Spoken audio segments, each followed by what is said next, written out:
Bienvenidos en esta tarde a la Iglesia Cristiana de las Américas. Un placer poder compartir la palabra del Señor. Sin duda, esta fortalecerá nuestras vidas. Bienvenidos a ustedes aquí en el auditorio de la Iglesia Cristiana de las Américas. Hoy hablaremos acerca de la esperanza en Dios frente a la maldad. Quiero que vaya, por favor, al libro de Eclesiastés, capítulo 4, desde el versículo 1, y vamos a leer lo que dice el sabio Salomón en esta ocasión.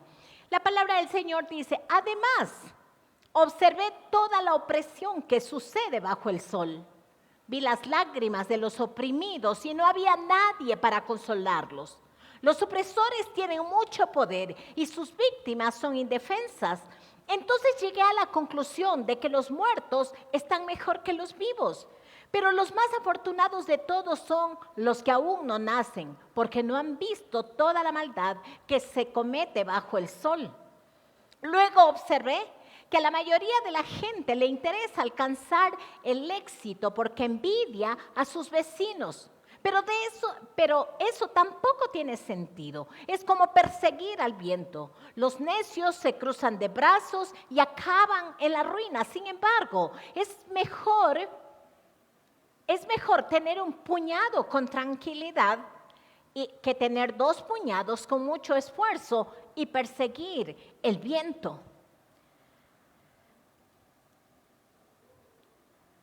También observé otro ejemplo de algo absurdo bajo el sol. Es el caso de un hombre que está totalmente solo, sin hijos ni hermanos. No obstante, trabaja mucho para acumular toda la riqueza posible. Sin embargo, luego se pregunta: ¿para quién trabajo? ¿Por qué me privo de tantos placeres? Nada tiene sentido. Todo es tan deprimente. Cuando tenía 25 años de edad, tuve un sueño, diría yo, un sueño donde Dios estaba llamándome a hacer algo diferente en mi propia vida. Y creo que este fue el inicio realmente de mi corazón a servir a Dios. Habíamos tenido un año con mi esposo, ya teníamos nuestros dos primeros hijos, un tiempo de sequía espiritual, por decirlo así. Nos habíamos acostumbrado a quedarnos en casa como si nada ocurriera y estábamos como acostumbrándonos a este estilo de vida. Una noche, una madrugada, el Señor me dio un sueño y yo digo que es uno de mis sueños revolucionarios que el Señor me dio. Estábamos todos en casa. Nosotros somos una familia numerosa de mi familia, de mis padres. Y de pronto cada uno de nosotros en casa estaba haciendo sus tareas, cumpliendo sus responsabilidades. Pero todo en un momento determinado se puso completamente oscuro, completamente negro. Y mi padre nos dijo a todos los ñaños que estábamos por algún lugar de la casa: arrodíllense, quédense donde están, porque el Señor ha llegado. Teníamos una vecina al frente que apenas se dio cuenta que algo estuvo ocurriendo en aquel momento y nos preguntó: ¿qué pasa? ¿Qué sucede? Pero había otra persona allá, otra vecina, que no se dio cuenta absolutamente nada. Al mismo tiempo, en el sueño, había un coliseo lleno de gente, pero la gente estaba en una condición de sufrimiento. Había gente que lloraba, que gemía, angustiada, con ansiedad, con desesperación. Había gente que estaba bebida, tirada, la gente andrajosa, despeinada, descuidada en su aspecto. Y por primera vez pude escuchar la voz de Dios diciéndome, audiblemente, era una voz de trueno, una voz poderosa: los días se acortan, el tiempo está cerca. ¿Qué estás haciendo? Esa madrugada le desperté a Diego y le dije, el Señor acaba de poner un alto a esta forma de vida que estábamos llevando él y yo. Quietos. Tampoco hacíamos nada malo, pero ninguna cosa buena. El Señor llamando mi atención.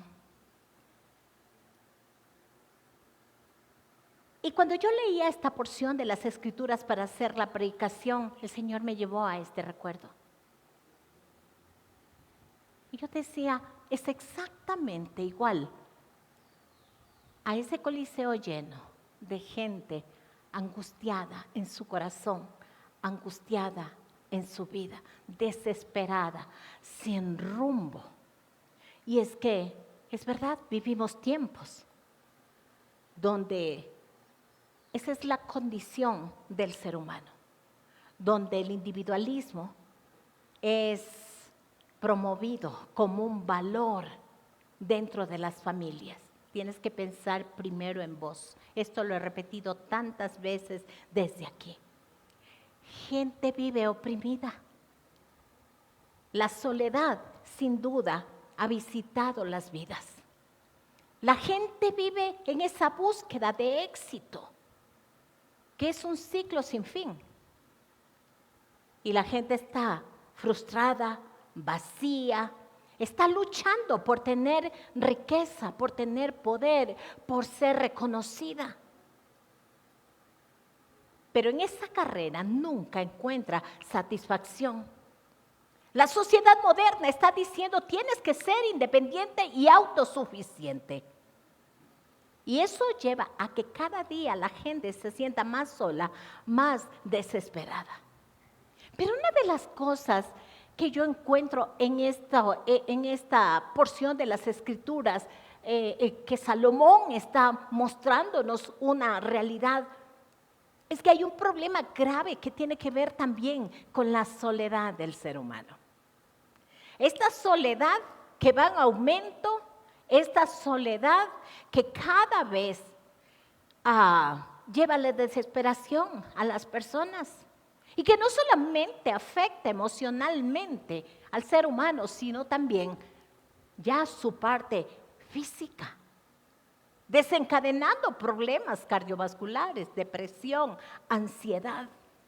Y estos son estudios hechos por la Universidad de Harvard, donde un porcentaje muy alto del ser humano vive en esa condición de soledad. A veces pensamos que la soledad solamente la viven las personas de la tercera edad. No, nuestros jóvenes están viviendo en soledad. Nuestros adolescentes tienen sus momentos de soledad. Y el sabio Salomón nos invita a reflexionar justamente sobre la vida. Pero en aquellos tiempos también el sabio Salomón identificó a estos problemas como un problema de aquella época, manifestando que muchos están trabajando arduamente sin encontrar propósito a su vida. Los poderosos están oprimiendo a los débiles. La búsqueda de éxito lleva a que la gente vive en envidia, en egoísmos. La desesperanza en el ser humano está presente. Y la depresión te lleva a preguntarte, ¿en verdad vale la pena vivir esta vida? Y Salomón es la misma pregunta que hace, ¿vale la pena vivir una vida llena de trabajo, tal vez algún nivel de éxito? ¿Y cómo están mis relaciones? ¿Cómo estoy con mi próximo, que es mi prójimo? ¿Cómo están las relaciones con mi cónyuge, con mis hijos, con mis compañeros de trabajo? Que si eso no está bien cuidado, estamos destinados a vivir solos y vacíos. Quiero que veamos a través de este pasaje el valor, hermanos, de la compañía, de la comunidad, el valor que tiene esta vida con propósito que Dios nos ofrece. En primer lugar, quiero mostrarle un poquito de la opresión y la falta de consuelo, donde usted y yo estamos llamados a ser protagonistas, donde nosotros estamos llamados a traer un poco de esperanza, donde nuestro rol como creyentes no es una posición de llegar a la iglesia y cantar tan lindo y escuchar una palabra. Se trata de hacer, se trata de vivir, hermanos. Y empieza diciendo Salomón: me volví y vi todas las violencias que se hacen debajo del sol. Y aquí las lágrimas de los oprimidos sin tener quien los consuele. Y la fuerza estaba en la mano de sus opresores y para ellos no había consolador. Los opresores tienen mucho poder y sus víctimas son indefensas. Entonces llegué a la conclusión de que los muertos están mejor que los vivos, pero los más afortunados de todos son los que aún no nacen, porque no han visto toda la maldad que se comete bajo el sol. Yo decía: Señor, esto es un cuadro deprimente. Este es un cuadro muy triste que vive el ser humano. No sé cómo está su contacto con su prójimo, pero cada vez que tengo, todo el tiempo, la oportunidad de conversar con alguien, la gente está oprimida. La gente se siente abusada porque hay alguien de poder encima de ellos.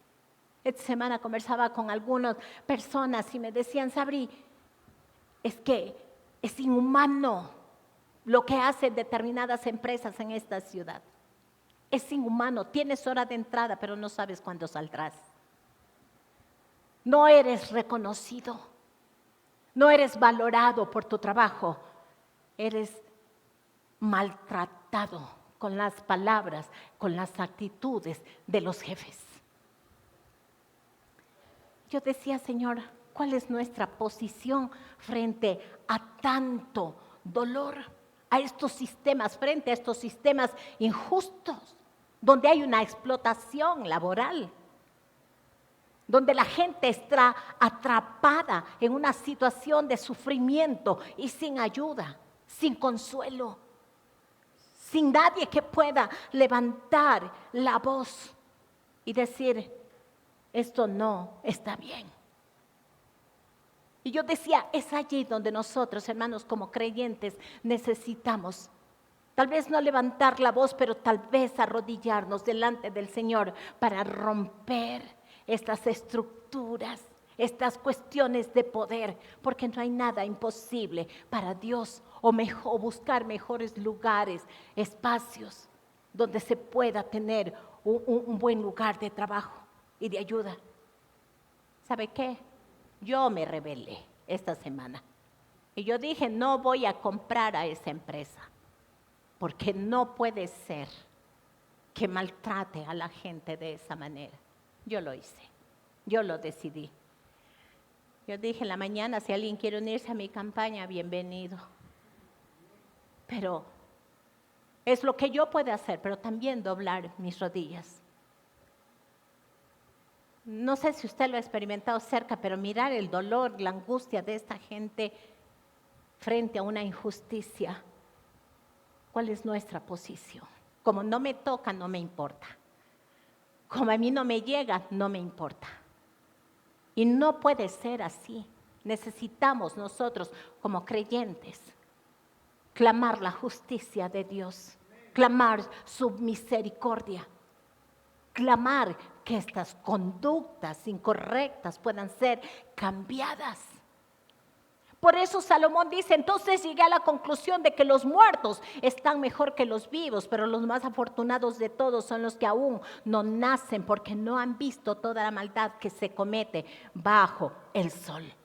Parecería que es una expresión de depresión desesperada, pero Eclesiastés lo que nos está enseñando, ¿sabe qué? Que la muerte es mejor que la vida. Sí, que la muerte es mejor que la vida y de manera absoluta. Pero también es una queja frente a la injusticia humana. No es un llamado al pesimismo, pero sí una advertencia de mirar el vacío que existe en la vida de la gente que no tiene a Dios, porque cuando unas personas tienen a Dios, entonces saben cuáles son los parámetros de actuar, cualquiera que sea tu posición. Sea que seas un empresario, sea que seas un trabajador, sabes cuál es tu lugar y cuál es la forma como debes moverte. Pero hermanos, tengo buenas noticias. No podemos estar así, como que no sucede nada. De ninguna manera. Tenemos las armas de nuestra lucha que son espirituales. Entonces podemos dar esperanza, encontrar esperanza y dar propósito a aquellos que están en esta condición, aquellos que están en esta situación. Y aunque el mundo, hermanos, está lleno de injusticia, tenemos nosotros que creer que la justicia de Dios está por encima y que el propósito de Dios se cumplirá. Me encanta lo que dice el Salmo 73. Cuando Asaf se encuentra en esta condición de angustia, en esta condición de injusticia que él está recibiendo a su vida. Y él dice, ¿hasta qué? Entrando en el lugar de Dios, frente a él, es donde encuentra ese ánimo para continuar adelante, porque sabe que la justicia no es de él, que esta justicia le pertenece al Señor. Y él es quien hará justicia delante de los injustos. Encontrar en la palabra ese refugio, encontrar en la palabra esa fortaleza para la vida.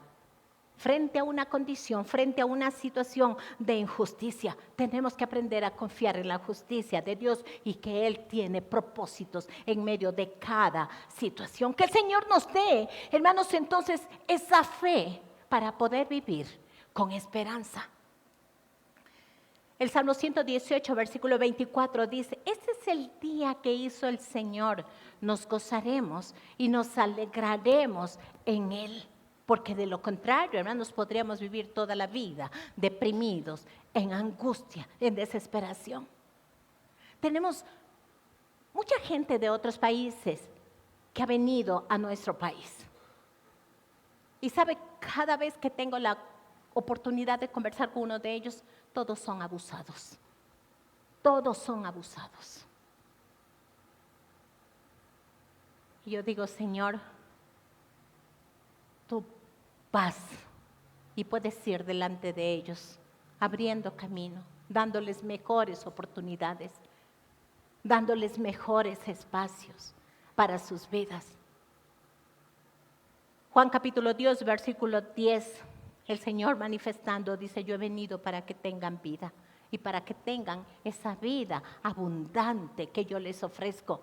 Porque, hermanos, sin Dios, viviendo condiciones terribles de injusticia, el corazón humano podría convertirse en un corazón resentido, con falta de perdón, con dolor, con amargura guardado en su corazón.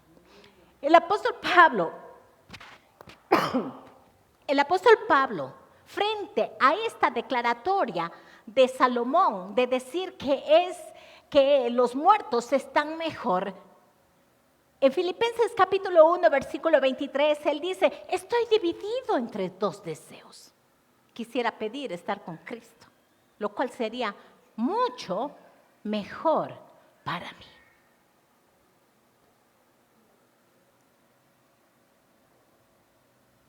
Y entonces fui al Antiguo Testamento y encuentro que en todo tiempo la opresión ha estado presente de parte de los que tienen el poder. Éxodo capítulo 1, versículo 13 y 14 dice la palabra, y los egipcios hicieron servir a los hijos de Israel con dureza y amargaron su vida con dura servidumbre en hacer barro y ladrillo y en toda labor del campo y en todo su servicio, el cual los obligaban con rigor.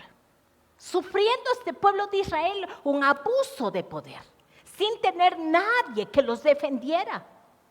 ¿Cree que el Señor es indiferente frente a esto? De ninguna manera. La palabra dice que Dios vio su aflicción y entonces se levanta un libertador. Éxodo capítulo 3, del 7 al 10, dijo luego Jehová, bien he visto la aflicción de mi pueblo que está en Egipto y he oído su clamor a causa de sus exactores, pues he conocido su angustia. ¿A quién tiene el Señor ahora para levantarse frente a las injusticias? ¿Sabe quiénes somos las respuestas? Usted y yo. Usted y yo somos los llamados. Pero insisto, aún en la iglesia, la gente vive en su egoísmo. Aún en la iglesia nos hemos olvidado de ser familia, de tener misericordia, de ser consuelo, de ser apoyo. Y yo digo, si nosotros no somos esto, hermanos, ¿quién lo hará? ¿Quién quitará un poco la carga que llevan aquellos que están demasiado cargados? Cuando vivimos, todavía somos llevados nosotros tras una corriente de egoísmo. Todavía nosotros andamos en el individualismo, pensando solamente en nuestro bienestar y educamos a nuestros hijos para eso. Este es un llamado, hermanos, a nuestra vida y a nuestra labor como creyentes. En aquel tiempo Moisés fue llamado a cumplir, a convertirse en el libertador del pueblo de Israel cuando estaba de esclavo en Egipto. No podemos ser indiferentes, hermanos, ante la injusticia. Dios nos llama a ser una comunidad que consuela. Dios nos llama a ser una comunidad que levanta a los que sufren. Yo le pregunto a usted, ¿cuándo llevó a su casa a alguien que no es el íntimo suyo a decirle, hoy quiero que vengas a comer a mi casa? Hoy quiero que vengas a compartir un tiempo conmigo. Tal vez solo un café con pan. Porque es fácil hacer misericordia a los que nos llevamos y son chéveres con nosotros. Es muy fácil llevar a sus líderes a su casa, a sus compañeros. Es muy fácil. A esos que les caen mal, llévelos a su casa también. A esos que no le gusta a usted, tal vez tiene la oportunidad de conocerle. Y no le estoy diciendo que haga cosas que yo no hago, porque no tendría la oportunidad de pararme aquí para decirle esto. Nosotros somos los llamados a no ser indiferentes ante la injusticia. Isaías capítulo 1, versículo 17 dice, aprendan a hacer el bien, busquen el juicio, restituyan al agraviado, hagan justicia al huérfano, amparen a la viuda.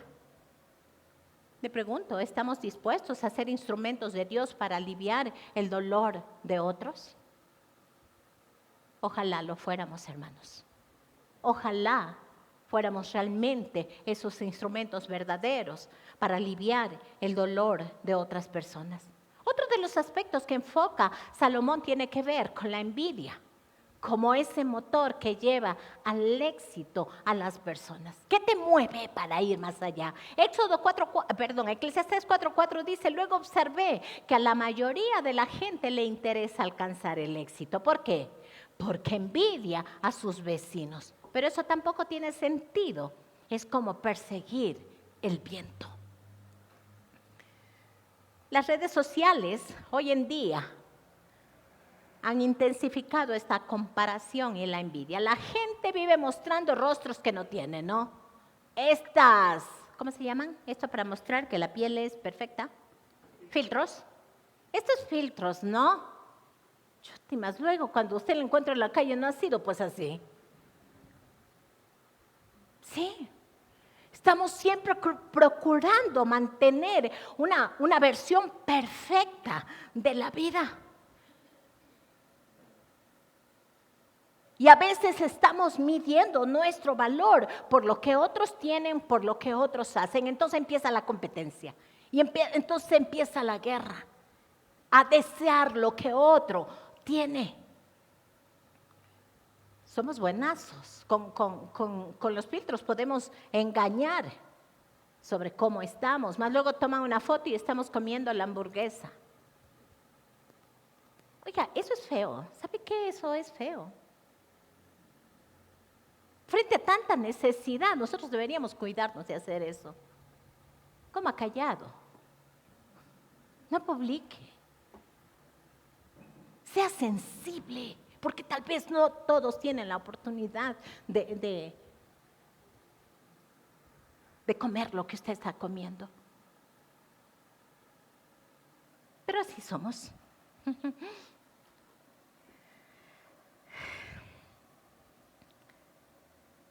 Proverbios capítulo 14, versículo 30 dice, el corazón tranquilo da vida al cuerpo, pero la envidia corroe los huesos.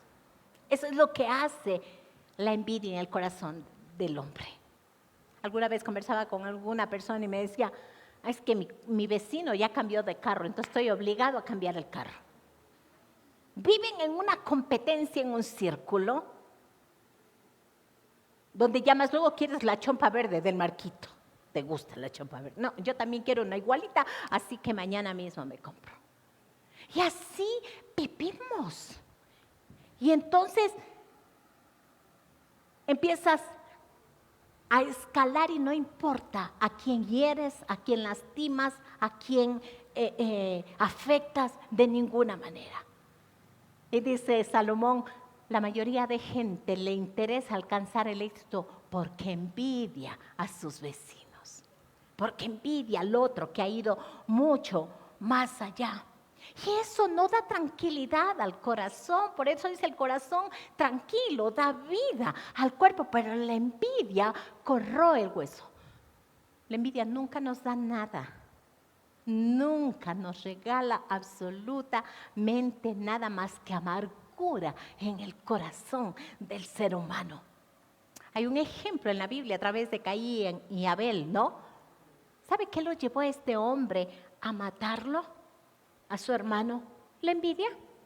Génesis capítulo 4, versículo de 3 a 8 dice la palabra, y aconteció andando el tiempo que Caín trajo del fruto de la tierra una ofrenda a Jehová. Y Abel trajo también de los primogénitos de sus ovejas, de lo más gordo de ellos. Y entró Jehová y miró Jehová con agrado a Abel y a su ofrenda, pero no miró con agrado a Caín y la ofrenda suya, y se ensañó Caín en gran manera y decayó su semblante. Entonces Jehová dijo a Caín, ¿por qué te has ensañado y por qué ha decaído tu semblante? Si bien hicieres, no serías enaltecido, y si no hicieres bien, el pecado está a la puerta.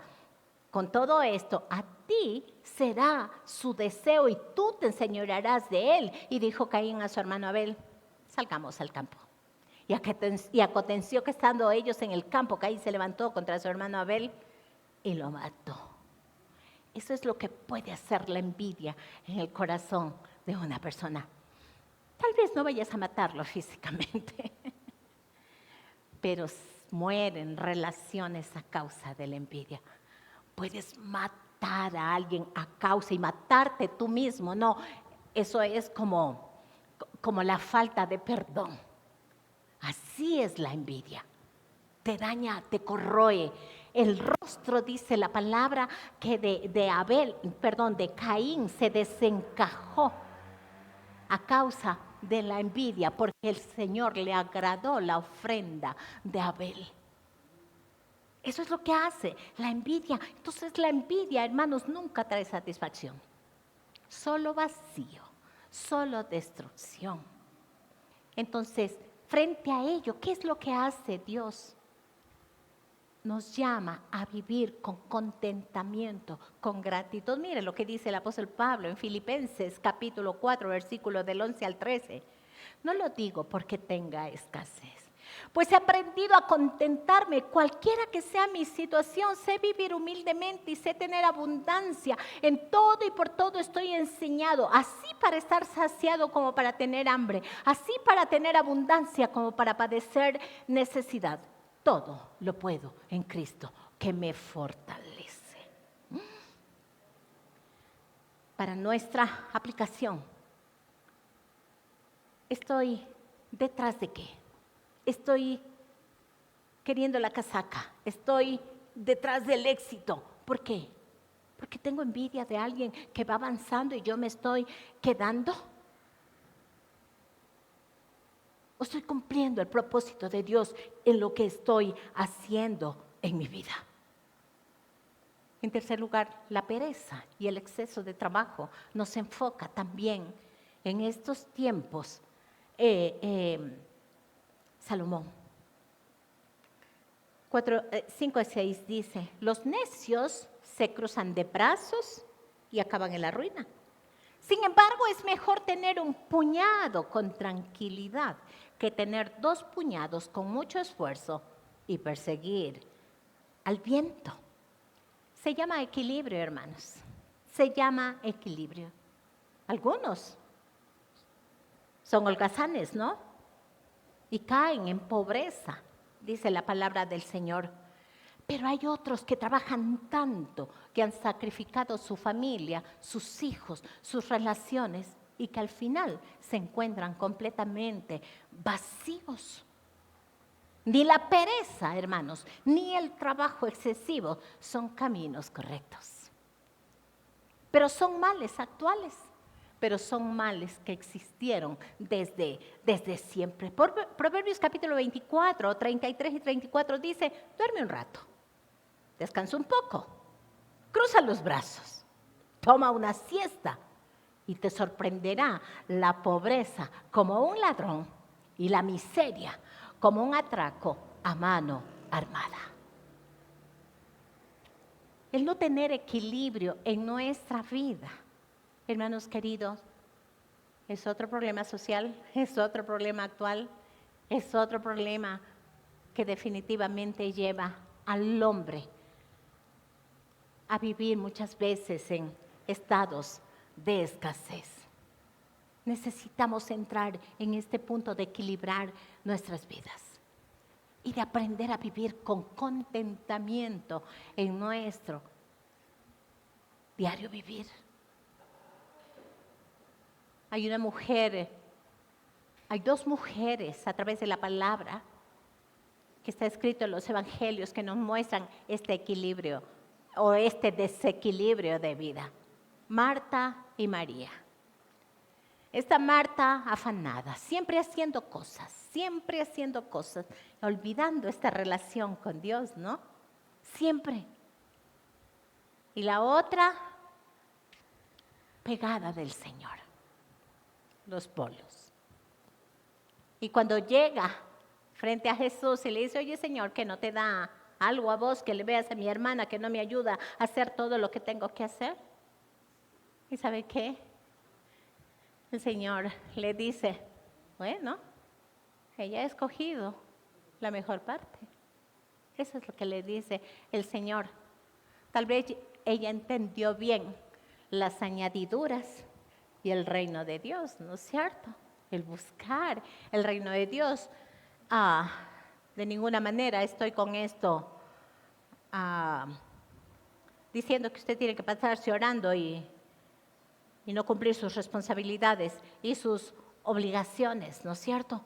Pero la clave, hermanos, es el equilibrio. Trabajar con propósito, sin perder de vista esta comunión con el Señor y con los demás. La pregunta es, ¿estamos priorizando correctamente esta relación con Dios, pero también este trabajo? ¿O estamos trabajando demasiado y descuidando la casa, las relaciones con los hijos, con la esposa o el esposo? Mucho para examinar nuestro caminar, hermanos queridos, como creyentes.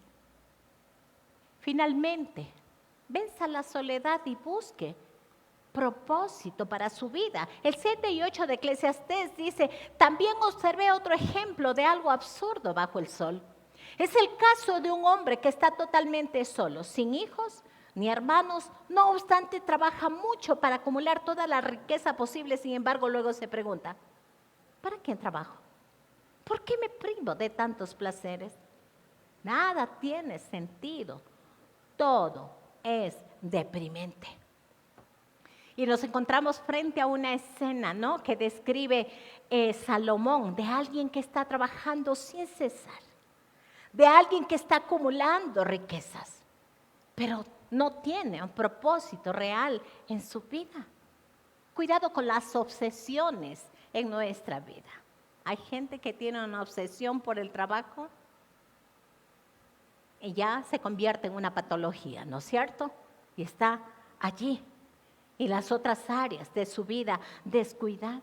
Hay gente que quiere tener y tener y tener y tener más y más y más y no se cansa.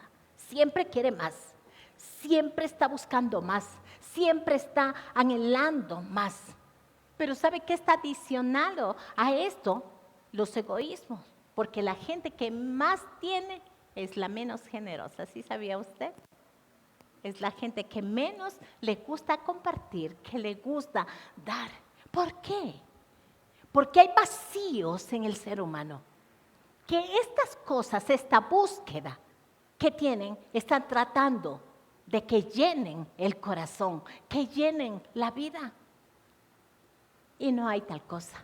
Nadie puede llenar, ni nada puede llenar el corazón del hombre más que Dios. Cuando Dios viene a nuestras vidas, tiene ese poder para llenarnos totalmente y profundamente nuestro corazón. Entonces, por eso que los vicios no funcionan, el hombre siempre estará vacío.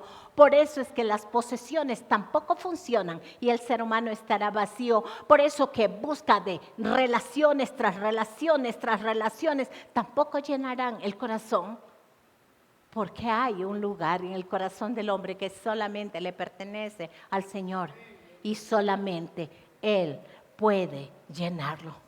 ¿Recuerda usted en la historia de la palabra de Lucas capítulo 12, del versículo 16 al 21? Jesús contando la parábola de un hombre que acumuló riquezas, construyó los graneros más grandes y dijo, Lucas 12, 16, alma mía, o sea, allí donde están las emociones, donde están los pensamientos, donde están las decisiones, donde están los sentimientos, se dijo en un monólogo él mismo, alma mía, muchos bienes tienes guardados para muchos años. Repósate, come, bebe, regocíjate. Y Dios le dice, necio, esta noche vienen a pedirte tu alma. Y lo que has provisto, ¿de quién será? Mucha gente tiene mucho, pero no disfruta nunca, porque siempre tiene que estar haciendo más y más y más. Y cuando hablamos de este hombre insensato, rico, de ese hombre que trabaja sin cesar, ¿sabe qué pasa al final? Siempre estará solo. Siempre estará solo. Porque aunque es exitoso en esa área, no ha podido construir relaciones ni parentalmente ni conyugalmente, porque el enfoque estuvo en tener. Entonces, no tiene sentido, hermanos, vivir solo para el dinero. Dios nos llama a vivir en comunidad. Dios nos llama a compartir con otros. La pregunta, ¿cuál es la posición frente a la opresión como creyentes? Tal vez no podemos ir a hacer una manifestación, pero sí podemos doblar nuestras rodillas frente a la injusticia. Y aunque tal vez no logremos nada aquí, en esta tierra, pero la peor posición del cristiano es quedarnos de manos abajo o de brazos cruzados frente a tanta necesidad. Estamos llamados a hacer la diferencia, a no permitir que la opresión la hagamos como una normalidad, a no permitir que la envidia controle nuestra vida, que en esa búsqueda de éxito la soledad llegue a nuestro ser porque no hemos construido nada alrededor de nosotros. El sabio Salomón nos recuerda que esto es como vivir persiguiendo al viento. ¿Cómo estamos? ¿Cuál es nuestra postura? Hoy Dios nos llama a cada uno de nosotros a vivir con propósito, a buscar la justicia también, a ser correctos, a ser justos con aquellos que tenemos alrededor de nosotros. Y entonces creo que podemos dormir todos los días felices, ¿no es cierto? Podemos encontrar el reposo y el descanso para nuestras vidas. Primera de Timoteo, quiero dejarles con Primera de Timoteo 6, 8. Dice la palabra: es verdad que la religión bien entendida es una fuente de gran riqueza, pero solo si uno está contento con lo que tiene, porque nada trajimos a este mundo y nada podemos llevarnos. Así que si tenemos ropa y comida, entonces estemos contentos con esto.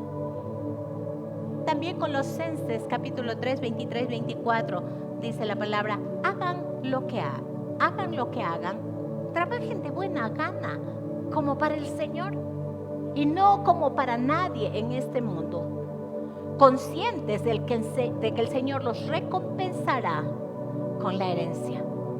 Ustedes sirven a Cristo el Señor. Finalmente, busquen primeramente el reino de los cielos y su justicia, y todas las cosas vendrán por añadidura. Que usted pueda poner en práctica esta palabra frente a la injusticia, frente a la envidia, frente a ese deseo de éxito, frente al acumular riquezas sin construir nada a su alrededor. Que su Espíritu Santo nos dé la sabiduría para obrar conforme a su palabra. Un abrazo a ustedes en sus hogares.